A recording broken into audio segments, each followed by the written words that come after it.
शांति। 6 नवंबर 2023 प्रातः मुरली। ओम शांति। बाप दादा मधुबन। आज प्यारे बाबा ने सुनाया, मीठे बच्चे, देही अभिमानी बनने में ही तुम्हारी सेफ्टी है। तुम श्रीमत पर रूहानी सर्विस में लग जाओ तो देह अभिमान रूपी दुश्मन वार नहीं करेगा। बाबा कहते, मीठे बच्चे, देही अभिमानी बनने में ही तुम्हारी सेफ्टी है। तुम श्रीमत पर रूहानी सर्विस में लग जाओ तो देह अभिमान रूपी दुश्मन वार नहीं करेगा। प्रश्न बाबा ने किया, विकर्मों का बोझ सिर पर है, उसकी निशानी क्या होगी? उसे हल्का करने की विधि सुनाओ। विकर्मों का बोझ सिर पर है, उसकी निशानी क्या होगी? उसे हल्का करने की विधि सुनाओ। उत्तर में बाबा ने बताया, जब तक विकर्मों का बोझ है तब तक ज्ञान की धारणा नहीं हो सकती। जब तक पापों का बोझा सिर पर है तब तक तुमको ज्ञान की धारणा नहीं हो सकती। कर्म ऐसे किए हुए हैं जो बार बार विघ्न डालते हैं, आगे बढ़ने नहीं देते हैं। इस बोझ से हल्का होने के लिए नींद को जीतने वाले निद्रा जीत बनो। रात को जागकर बाबा को याद करो तो बोझ हल्का हो जाएगा। आज की मुरली से गीत बजा, माता हो माता, तू सबकी भाग्य विधाता। माता हो माता, तू जग की भाग्य विधाता। ओम शांति। यह हुई जगत अम्बा की महिमा, क्योंकि यह है नई रचना। एकदम नई रचना तो होती नहीं। बाबा ने कहा, 3 चीज़ अविनाशी हैं, आत्मा, परमात्मा और प्रकृति। जैसे सुनार कोई नया सोना नहीं बनाता है। सोने में जब खाद तांबा मिल जाता है तो उसी को तपा करके तांबे को अलग कर देता है और सोने को निकाल लेता है। इसी तरह से परमात्मा भी सृष्टि पर आते हैं तो नई आत्मा तैयार नहीं करते हैं। क्या करते हैं? आत्मा में जो 5 विकारों की खाद पड़ गई है उसी को योग अग्नि से निकाल के फिर से आत्मा को सतयुग में चलने के लायक बना देते हैं। तो बाबा कहते, पुरानी से नई होती है, मृत्यु लोक से अमर लोक जाना है।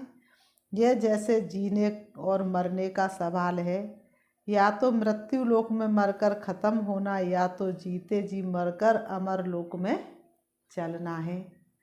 जगत की माँ माना जगत को रचने वाली, यह जरूर है बाप स्वर्ग का रचयिता है। रचना रचते ब्रह्मा द्वारा। बाप कहते हैं, मैं सूर्यवंशी चंद्रवंशी राजधानी स्थापन करता हूँ। आना है संगम पर, कहते भी हैं कल्प के संगम युगे, हर संगम युगे आता हूँ। क्लियर समझानी है, सिर्फ मनुष्यों ने भूल कर नाम बदली कर दिया है। सर्वव्यापी का ज्ञान जो सुनाते हैं उसमें पूछना पड़ता है, ये किसने कहा, कब कहा, कहाँ लिखा हुआ है। अच्छा, गीता का भगवान कौन है? जो ऐसे कहते हैं श्री कृष्ण तो देहधारी हुआ तो सर्वव्यापी हो नहीं सकता। श्री कृष्ण का नाम बदल जाए तो बात आ जाती है बाप पर। बाप को तो वर्षा देना है। कहते हैं मैं राजयोग सिखाता हूँ, सूर्यवंशी चंद्रवंशी का वर्षा देने, नहीं तो 21 जन्मों का वर्षा उन्हें किसने दिया। लिखा भी हुआ है, ब्रह्मा मुख से ब्राह्मण रचे, फिर ब्राह्मणों को बैठ नॉलेज सुनाते हैं। सृष्टि के आदि मध्य अंत की, तो जो नॉलेज देने वाला है वह जरूर चित्र भी बनाएंगे समझाने के लिए। वास्तव में इसमें कोई लिखने पढ़ने की बात ही नहीं है, परंतु ये सहज कर समझाने के लिए चित्र बनाए हुए हैं। इनसे बहुत काम हो सकता है। तो जगत अम्बा की भी महिमा है, शिव शक्ति भी कहा जाता है। शक्ति किससे मिलती है? वर्ल्ड ऑलमाइटी बाप से। वर्ल्ड ऑलमाइटी अथॉरिटी ये अक्षर भी महिमा में देना पड़े। अथॉरिटी माना जो भी शास्त्रों आदि की नॉलेज है वह सब जानते हैं। अथॉरिटी है समझाने की।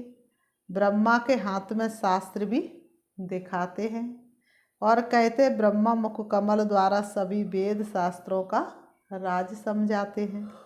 तो अथॉरिटी हुई ना, तुम बच्चों को सभी वेद शास्त्रों का राज समझाते हैं। दुनिया नहीं जानती कि धर्म शास्त्र किसको कहा जाता है। कहा भी जाता है 4 धर्म, उनमें भी एक धर्म है मुख्य, ये है फाउंडेशन। बनन ट्री का मिसाल भी दिया जाता है। इनका फाउंडेशन सड़ गया है। बरगद का पेड़ सारा हरा भरा खड़ा है लेकिन फाउंडेशन सड़ गया है, बाकी टालियाँ खड़ी हैं। ये मिसाल है। दुनिया में बाबा कहते दुनिया में झाड़ तो बहुत है, सतयुग में भी झाड़ तो होंगे ना, करके जंगल नहीं बगीचे होंगे, काम की चीज़ों लिए जंगल भी होंगे, लकड़ा आदि तो चाहिए ना। बाबा कहते जंगल में भी पशु पक्षी बहुत रहते हैं परंतु वहाँ सब चीज़ें अच्छी फलदायक होती हैं। यहाँ पर तो जंगली जानवरों से कितना डर रहता है, क्योंकि मनुष्यों में 5 विकार आए तो उनमें भी 5 विकार आ गए। पशु पक्षी भी शोभा है परंतु गंध करने वाले नहीं होंगे। ये पशु पक्षी ब्यूटी तो चाहिए ना। सृष्टि ही सतो प्रधान है तो सब चीज़ें सतो प्रधान होती हैं। बहस्त फिर तो क्या, पहली मुख्य बात भाप से वर्षा लेना है। चित्र बनते रहते हैं उनमें भी लिखना है। ब्रह्मा द्वारा स्थापना, विष्णु द्वारा पालना। ये अक्षर मनुष्य समझते नहीं, इसलिए विष्णु के 2 रूप लक्ष्मी नारायण हैं पालना करने वाले। ये तो समझते हैं, कोटों में कोई ही समझेंगे। फिर ये लिखा हुआ है आश्चर्यवत सुनंती कथंती, नंबरवार पुरुषार्थ अनुसार अपना पद प्राप्त करते हैं। कहाँ ना कहाँ ये बातें लिखी हुई हैं। भगवान वाच अक्षर भी ठीक हैं। भगवान की बायोग्राफी अगर बिगड़ जाए तो सब शास्त्र खंडन हो जाए। देखने में आता बाप दिन प्रतिदिन अच्छी पॉइंट्स देते रहते हैं। पहले तो निश्चय कराना है कि भगवान ज्ञान का सागर है, मनुष्य सृष्टि का बीज रूप है। चेतन बीज में नॉलेज किसकी होगी? जरूर झाड़ की होगी। तो बाप आकर नॉलेज समझाते ब्रह्मा द्वारा। ब्रह्मा कुमार कुमारियाँ नाम अच्छा है। प्रजापिता ब्रह्मा के कुमार कुमारियाँ तो ढेर हैं, इसमें अंधश्रद्धा की तो कोई बात ही नहीं। ये तो रचना है ना। बाबा मम्मा अथवा तुम माता पिता सब कहते हैं। जगत अम्बा सरस्वती है ब्रह्मा की बेटी। ये तो प्रैक्टिकल में बीके हैं। कल्प पहले भी ब्रह्मा द्वारा नई सृष्टि रची थी, अब फिर जरूर ब्रह्मा द्वारा ही रचना होगी। सृष्टि के आदि मध्य अंत का राज बाप ही समझाते हैं, इसलिए इनको नॉलेजफुल कहा जाता है। बीज में जरूर पूरे वृक्ष की नॉलेज होगी। उनकी रचना चेतन मनुष्य सृष्टि है। बाप राजयोग भी सिखलाते हैं। परमपिता परमात्मा ब्रह्मा द्वारा ब्राह्मणों को बैठ सिखलाते हैं, जो ब्राह्मण फिर देवता बनते हैं। सुनने समय मजा तो सबको बहुत आता है, परंतु देह अभिमान के कारण धारणा नहीं होती है। यहाँ से बाहर गए और खलास। अनेक प्रकार का देह अभिमान है, इसमें बड़ी मेहनत चाहिए। बाबा ने कहा अनेक प्रकार का देह अभिमान है और देह अभिमान को छोड़ने में बहुत मेहनत चाहिए। किसी किसी को तो इतना देह अभिमान होता है, थोड़ी सी भी समझानी दो चेहरा ही चेंज हो जाता है। तो बाबा ने कहा इस देह अभिमान को छोड़ने में बड़ी मेहनत लगती है। तो बाप कहते हैं नींद को जीतने वाले बनो। बाबा कहते मीठे बच्चे नींद को जीतने वाले बनो। देह अभिमान छोड़ो, देही अभिमानी बनो। मैं कौन? मैं एक आत्मा हूँ। शरीर तो मेरा वस्त्र है। रात को जाकर याद करना है, क्योंकि तुम्हारे सिर पर जन्म जन्मांतर का पापों का बोझा है। विकर्मों का बोझा बहुत है जो तुमको धारणा करने नहीं देते। कर्म ऐसे किए हुए हैं, इस कारण देह अभिमानी नहीं बनते हैं। पूर्व जन्म का ऐसा खाता है, बहुत समय से देह अभिमान में रहे हैं, इसलिए देही अभिमानी बनने में मेहनत लगती और बाप की याद बुद्धि में ठहरती नहीं है। तो बाबा ने कहा गपोड़े बहुत मारते हैं, बड़े गपोड़े का चार्ट लिख भेजते हैं कि हम 75% याद में रहते हैं, परंतु बाबा कहते इम्पॉसिबल है। सबसे आगे चलने वाला खुद कहता है कितनी भी कोशिश करता हूँ याद करने की, परंतु माया बुला देती है। सच्चा चार्ट लिखना चाहिए, बाबा भी बतलाते हैं ना, तो बच्चों को भी फॉलो करना चाहिए। फॉलो नहीं करते तो चार्ट भी नहीं भेजते हैं। पुरुषार्थ के लिए समय मिला हुआ है, ये धारणा कोई मौसी का घर नहीं है। बाबा ने कहा इसको धारण करना कोई मौसी का घर नहीं है, इसमें थकना नहीं होता है। कोई समझने में टाइम लेते हैं, आज नहीं तो कल समझ लेंगे। बाबा ने कह दिया है कि जो देवी देवता धर्म का होगा और धर्म में कन्वर्ट हो गया होगा तो वह आ जाएगा। एक दिन अफ्रीकन्स आदि की भी कॉन्फ्रेंस होगी। बाबा कहते हैं एक दिन अफ्रीकन्स आदि की भी कॉन्फ्रेंस होगी, भारत खंड में आते रहेंगे। बाबा ने कहा भारत खंड में वो आते रहेंगे। बाबा कहते आगे कभी आते नहीं थे, अभी सभी बड़े बड़े आते रहते हैं। जर्मनी का प्रिंस आदि ये सब कभी बाहर निकलते नहीं थे। नेपाल का जो किंग था उसने कभी रेल देखी नहीं थी।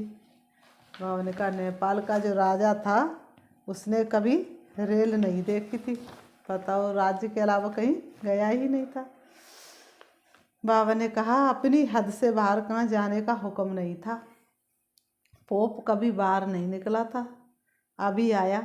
आएंगे सब, क्योंकि ये भारत सभी धर्म वालों का बहुत बड़े से बड़ा तीर्थ है, इसलिए ये एडवर्टाइज जोर से निकलेगी। तुमको सब धर्म वालों को बतलाना है, निमंत्रण देना है। ज्ञान फिर भी वही उठाएंगे जो देवी देवता धर्म वाले कन्वर्ट हो गए हैं, इसमें समझ चाहिए। अगर समझे तो शंख ध्वनि जरूर करे। बाबा ने कहा हम ब्राह्मण है ना, हमको गीता ही सुनानी है, बहुत सहज है। बेहद का बाप है स्वर्ग का रचयिता, उनसे वर्षा पाना हमारा हक है। सबका हक है अपने पियर घर मुक्ति धाम में जाने का। मुक्ति जीवन मुक्ति का हक है, जीवन मुक्ति सबको मिलनी है। जीवन बंधन से मुक्त हो शांति में जाते हैं, फिर जब आते तो जीवन मुक्ति है, परंतु सबको सतयुग में तो जीवन मुक्ति नहीं मिलती। सतयुग में जीवन मुक्ति में थे देवी देवता, पीछे जो आते कम सुख कम दुख पाते हैं। बाबा ने कहा सतयुग में आए संपूर्ण सुख देखा, और कलयुग में आए तो सुख भी देखा थोड़ा सा, तो दुख भी देखा। लेकिन आदि सनातन देवी देवताओं से जिन्होंने शुरुआत की तो सुख भी बहुत तो दुख भी बहुत देखेंगे, क्योंकि इतने जन्मों का हिसाब किताब जुड़ा हुआ है।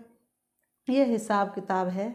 सबसे कंगाल भारती बनाए जो सबसे ऊंचता। बाप भी कहते हैं ये देवी देवता धर्म बहुत सुख देने वाला है, ये बनी बनाई है। सब अपने अपने समय पर अपना अपना पाठ बजाते हैं। हेवनली गॉड फादर ही हेवन स्थापन करते हैं और कोई कर ना सके।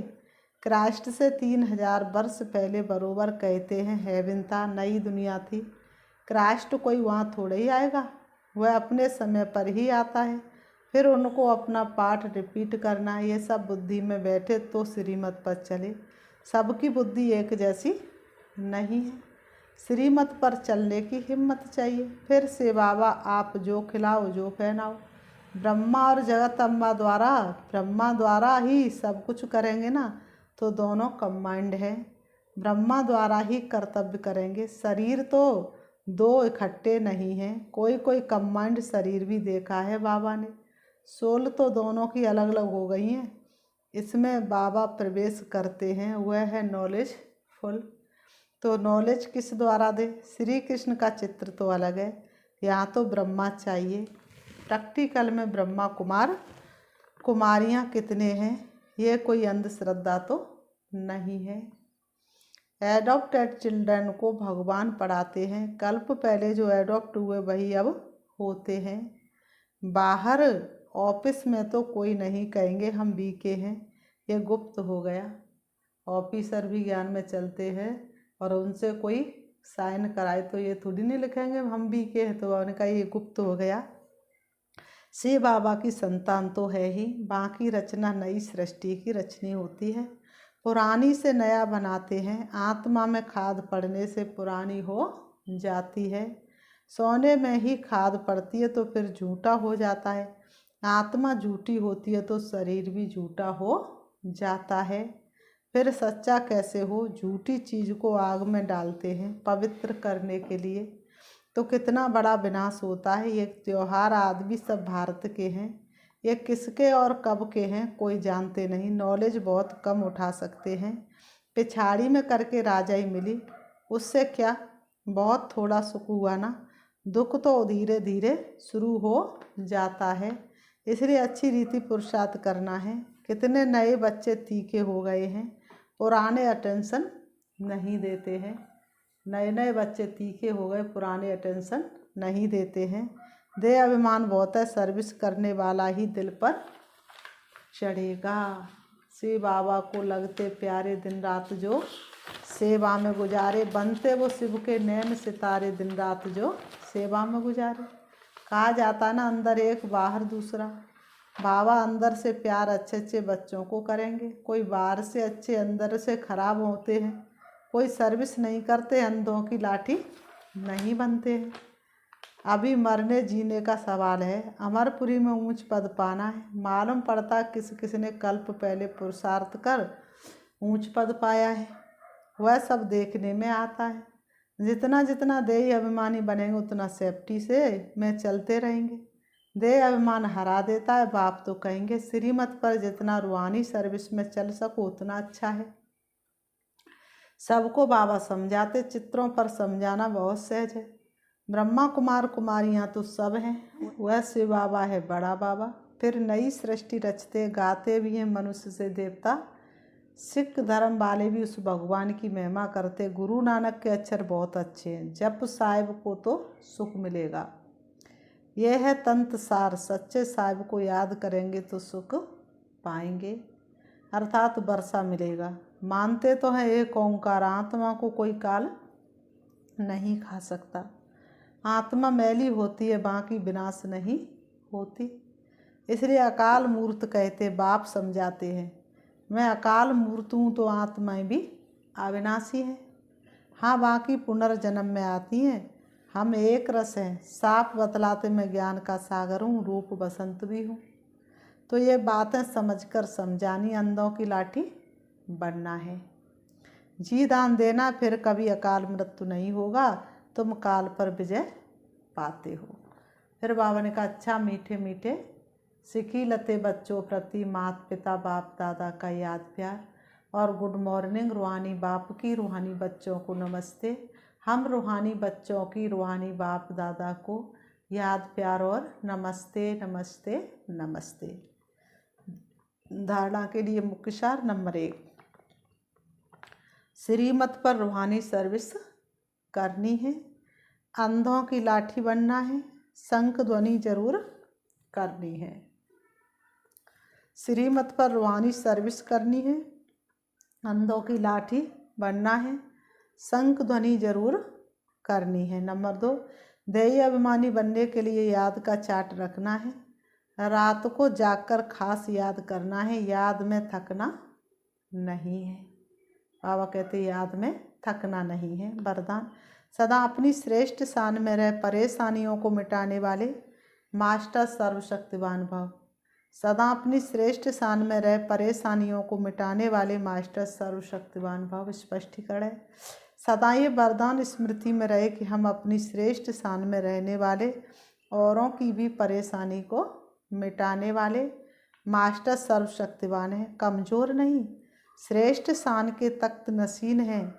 जो अकाल तख्त नशीन, बाप के दिल तख्त नशीन श्रेष्ठ शान में रहने वाले हैं, वे स्वप्न में भी कभी परेशान नहीं हो सकते।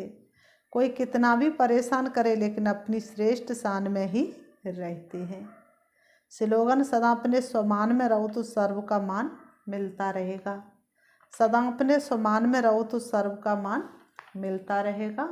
अच्छा, ओम शांति। अभी हम शिव बाबा को याद करते हैं, अपने आप को स्वमान देंगे। मैं मास्टर सर्वशक्तिवान हूँ, मैं मास्टर सर्वशक्तिवान हूँ, मैं मास्टर सर्वशक्तिवान हूँ, सर्वशक्तिवान बाप की मैं संतान हूँ। सारे विश्व की आत्मा इस समय दुखी और अशांत है। सारे विश्व की आत्माओं को सुख शांति देने के लिए मैं आत्मा सर्वशक्तिवान पिता परमात्मा के पास जा रही हूँ। मन और बुद्धि से इस देह की दुनिया से दूर चमकती हुई ज्योति में चली जा रही हूँ।